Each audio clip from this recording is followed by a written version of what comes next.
அனைவருக்கும் வணக்கம். சற்று முன்பு தமிழக அரசு இன்று வெளியிட்டுள்ள 18 முக்கியமான அறிவிப்புகள் என்னென்ன என்பதை பற்றி தான் நம்ம இந்த வீடியோவில் டீட்டெயிலாக பார்க்க போகிறோம். முடிந்த அளவுக்கு இந்த வீடியோவை ஸ்கிப் பண்ணாமல் முழுமையாக பாருங்கள். இந்த வீடியோக்குள்ளே போகிறதுக்கு முன்னாடி இந்த வீடியோக்கு ஒரு லைக் பட்டனை ப்ரெஸ் பண்ணிடுங்க.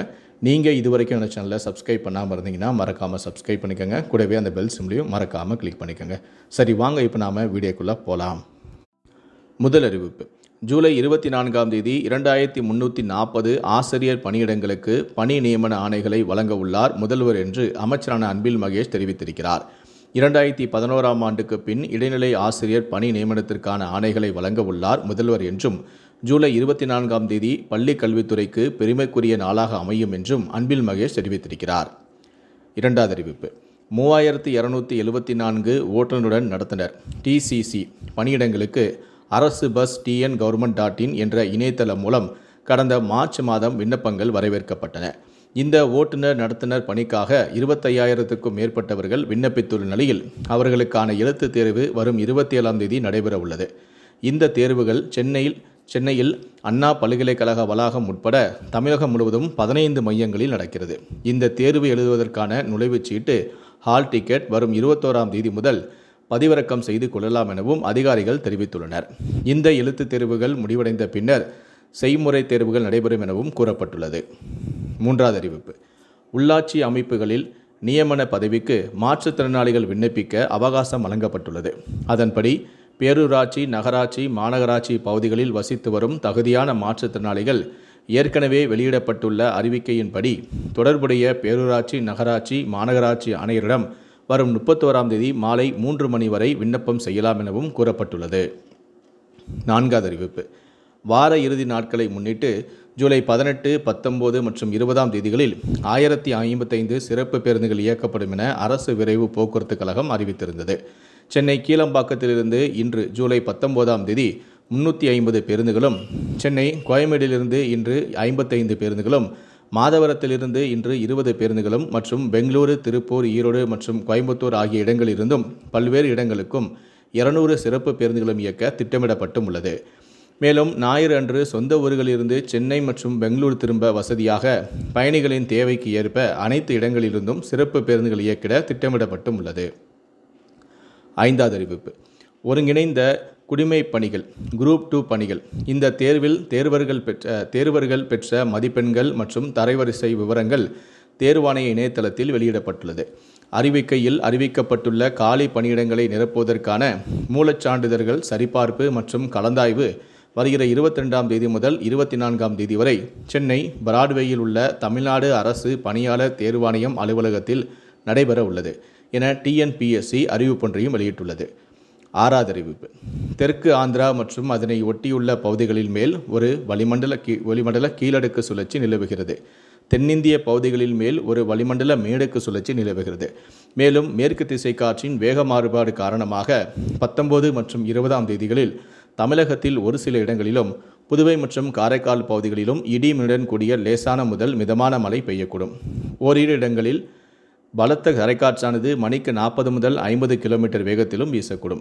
நீலகிரி மாவட்டம் மற்றும் கோயம்புத்தூர் மாவட்டத்தின் மலைப்பகுதிகளில் ஓரிரு இடங்களில் கனமுதல் மிக கனமழையும், தேனி, திண்டுக்கல் மற்றும் தென்காசி மாவட்டங்களில் ஓரிரு இடங்களில் கனமழை பெய்யவும் வாய்ப்புள்ளது. ஏழாவது அறிவிப்பு: அரசு பள்ளிகளில் 6 முதல் 9ஆம் வகுப்பு வரை கற்றல் குறைபாடு உள்ள மாணவர்களின் மேம்பாட்டுக்கான திறன் இயக்கத்தை அமல்படுத்த வேண்டும் என்று பள்ளி கல்வித்துறை உத்தரவிட்டுள்ளது. திறன் இயக்கத்தை விரைந்து தொடங்கும் வகையில் 6 முதல் 8ஆம் வகுப்புக்கான ஆசிரியர் கையேடுகளின் டிஜிட்டல் பிரதிகளும் பள்ளிகளுக்கு அனுப்பப்பட்டும் உள்ளன. இவற்றை கையாளுவது தொடர்பாக ஆசிரியர்களுக்கு பயிற்சி தரப்படவும் உள்ளன. இந்த இயக்கத்தை செயல்படுத்துவதற்கான வழிகாட்டுதல்களும் வெளியிடப்பட்டுள்ளன. எட்டாவது அறிவிப்பு: இலங்கை தமிழர் மறுவாழ்வு முகாமில் வசிப்போர் திருமண பதிவு தொடர்பாக சார் பதிவாளர்களுக்கு பதிவுத்துறை ஆணை பிறப்பித்தும் உள்ளது. திருமணங்கள் பதிவு செய்ய சம்பந்தப்பட்ட சார் பதிவாளர் அலுவலகங்களை 26ஆம் தேதி செயல்பாட்டில் வைக்க வேண்டும் எனவும், நிலுவையில் உள்ள 898 இலங்கை தமிழர் திருமணங்கள் பதிவு செய்ய நடவடிக்கை எடுக்க அயலக தமிழர் மற்றும் மறுவாழ்வுத்துறை சார்பில் பதிவுத்துறைக்கு கோரிக்கை வைக்கப்பட்டது. திருமணங்களை பதிவு செய்வது தொடர்பாக அனைத்து பதிவாளர்களுக்கும் பதிவுத்துறை இப்படி அறிவுறுத்தியுள்ளது. 9வது அறிவிப்பு: 2015இல் MBBS படிப்புக்கான ஆண்டு கல்வி கட்டணமானது 10 லட்சமாக இருந்த நிலையில் தற்போது 30 லட்சமாக உயர்ந்துள்ளது. தமிழ்நாட்டில் தனியார் பல்கலைக்கழகங்களில் MBBS படிப்புக்கான கல்வி கட்டணம் கடந்த 10 ஆண்டுகளில் 200% அதிகரித்துள்ளது என்றும், தனியார் பல்கலைக்கழகங்களில் இளநிலை மருத்துவ படிப்பை படித்து முடிக்க மொத்தம் 1,50 கோடி ரூபாய் ஆகுகிறது எனவும், தமிழ்நாட்டில் மொத்தம் 77 கல்லூரிகளில் 11,700 MBBS இடங்கள் ஆண்டுதோறும் நிரப்பப்படுகின்றன எனவும், தமிழ்நாட்டில் 13 பல்கலைக்கழகங்கள் உள்ளன எனவும் அமைச்சரான மா. சுப்பிரமணியன் அறிவிப்பொன்றை வெளியிட்டிருக்கிறார். 10வது அறிவிப்பு. தமிழகத்தில் ஓய்வு பெறப்போகும் ஆசிரியர்களின் ஓய்வூதியம் தொடர்பான பிரச்சினை குறித்து ஆய்வு செய்ய மாவட்ட வாரியாக அதிகாரிகளை நியமித்து பள்ளிக்கல்வித்துறை உத்தரவிட்டிருக்கிறது. 11வது அறிவிப்பு. நாடு முழுவதும் பயணிகளின் ரயில் கட்டண உயர்வு அமலுக்கு வந்த நிலையில் சரக்கு ரயில் கட்டணத்தை உயர்த்த ரயில்வே நிர்வாகம் முடிவு செய்துள்ளது. வரும் ஆகஸ்ட் 15ஆம் தேதி முதல் இந்த சரக்கு ரயில் கட்டணமும் உயர்வும் அமலுக்கு வருவதாகவும் தகவல் வெளியாகியுள்ளது. 12வது அறிவிப்பு. சென்னையில் பெரம்பூர் அம்பத்தூர் இடையே மேலும் 2 ரயில் பாதைகள் அமைக்க தெற்கு ரயில்வே பரிந்துரை அளித்துள்ளது. சென்ட்ரலில் கூட்ட நெரிசலை தவிர்க்க புதிய பெரம்பூர் ரயில் முனையத்துடன் இணைப்பு ஏற்படுத்த முடிவு செய்யப்பட்டுள்ளது. 182 கோடி ரூபாய் செலவில் 5வது மற்றும் 6வது ரயில் பாதை அமைக்க தெற்கு ரயில்வே பரிந்துரையும் அளித்துள்ளது. 13வது அறிவிப்பு. ஓசூரில் மேலும் ஒரு சிப்காட் பூங்கா அமைக்க சுற்றுச்சூழல் அனுமதி கோரி தமிழ்நாடு அரசு விண்ணப்பித்துள்ளது. சூளகிரியில் 1882 ஏக்கரில் தொழில் பூங்கா அமைப்பதற்கு சுற்றுச்சூழல் அனுமதி கோரி அரசு விண்ணப்பித்தும் உள்ளது.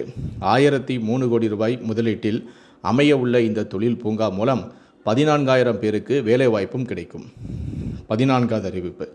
கிராம ஊராட்சிகளில் அனுமதி பெறாமல் கட்டப்படும் கட்டடங்களை மூடி சீல் வைக்க ஊராட்சிகளின் நிர்வாக அலுவலர்களுக்கு அதிகாரம் அளித்து அனைத்து மாவட்ட கலெக்டர்களுக்கும் தமிழ்நாடு அரசின் ஊரக வளர்ச்சி மற்றும் ஊராட்சித்துறை சுற்றறிக்கையை அனுப்பியுள்ளது.